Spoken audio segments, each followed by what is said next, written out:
बात 1979 की है।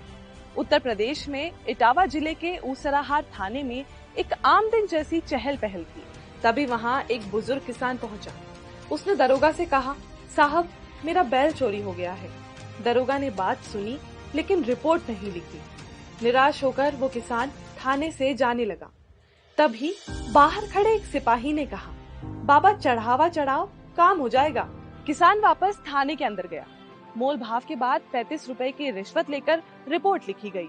रिपोर्ट लिखने के बाद मुंशी ने किसान से पूछा, बाबा हस्ताक्षर करोगे या अंगूठा लगाओगे? किसान ने इंक पैड लिया और पॉकेट से एक मोहर निकालकर उस कागज पर थोप दिया। उस मोहर पर लिखा था, प्रधानमंत्री भारत सरकार।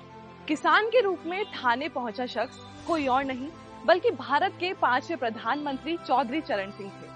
मैं भारत का पीएम सीरीज के 5वें एपिसोड में बात उस राजनीतिक दाव की जिसने चौधरी चरण सिंह को पीएम बनाया।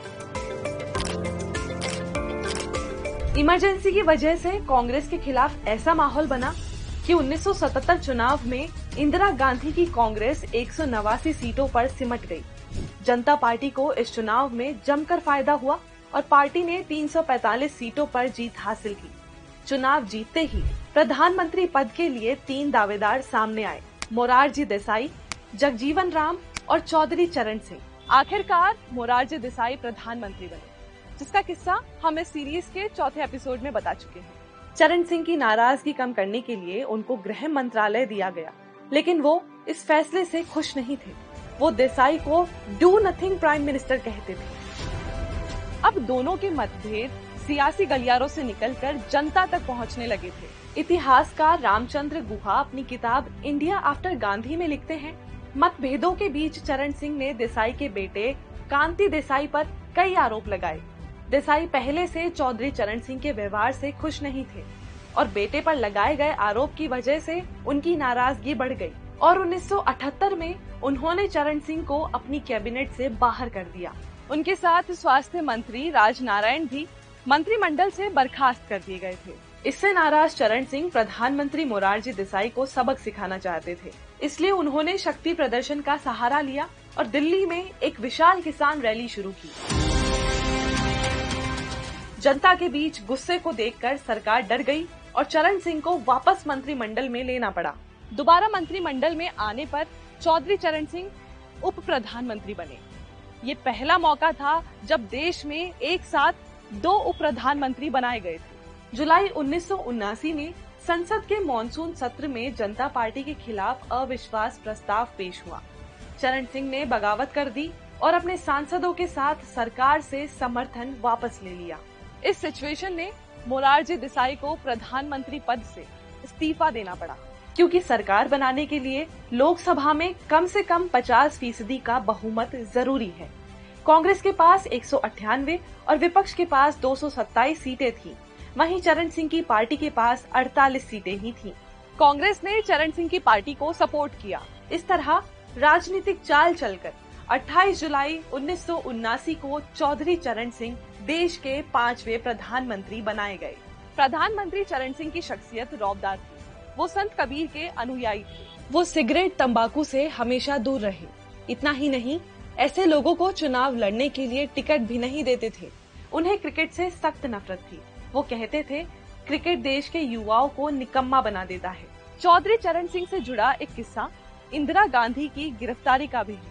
दरअसल इमरजेंसी में हुई ज्यादतियों और चुनाव प्रचार के दौरान इस्तेमाल की गई जीपों की खरीद में भ्रष्टाचार के आरोप में इंदिरा गांधी को गिरफ्तार करने का फैसला किया गया।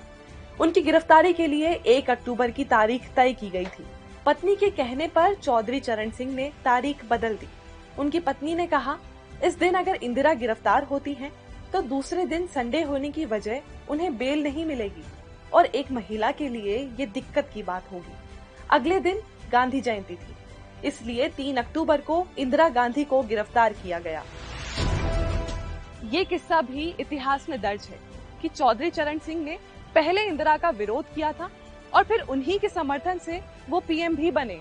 28 जुलाई 1979 को चौधरी चरण सिंह कांग्रेस और सीपीआई के समर्थन से ही पीएम बन पाए थे। तत्कालीन राष्ट्रपति नीलम संजीव रेड्डी ने उन्हें 20 अगस्त तक लोकसभा में बहुमत साबित करने का मौका दिया, लेकिन इंदिरा ने 19 अगस्त को ही अपना समर्थन वापस ले लिया और सरकार गिरा दी।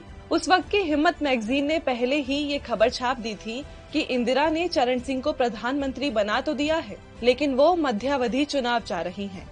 इंदिरा जानती थी कि चुनाव होने पर उन्हें ज्यादा फायदा मिलेगा। मैगजीन में ये लिखा गया कि इंदिरा गांधी को बदला लेने और अपनी बात मनवाने का मौका मिल गया। उन्होंने शर्त रख दी कि कांग्रेस नेताओं के खिलाफ जो मामले चरण सिंह ने मोरारजी सरकार में मंत्री रहने के दौरान दर्ज कराए हैं, उन्हें वापस ले लिया जाए। ये शर्त चौधरी चरण सिंह को मंजूर नहीं, इसलिए उन्हें इस्तीफा देना पड़ा। 28 जुलाई 1979 से 14 जनवरी 1980 तक, यानी केवल 5.5 महीने ही चौधरी चरण सिंह पीएम पद पर रहे। इस दौरान संसद का कोई सत्र नहीं होने की वजह से वो संसद नहीं जा सके। इस तरह वो भारत के एकमात्र पीएम बन गए जिन्होंने संसद का सामना ही नहीं किया। मैं भारत का पीएम सीरीज के अगले एपिसोड में जानेंगे कि जिस दिन इंदिरा गांधी की हत्या हुई, उस शाम राजीव गांधी को कैसे प्रधानमंत्री बनाया गया। ऐसे ही और भी वीडियोस के लिए बने रहिए दैनिक भास्कर ऐप पर।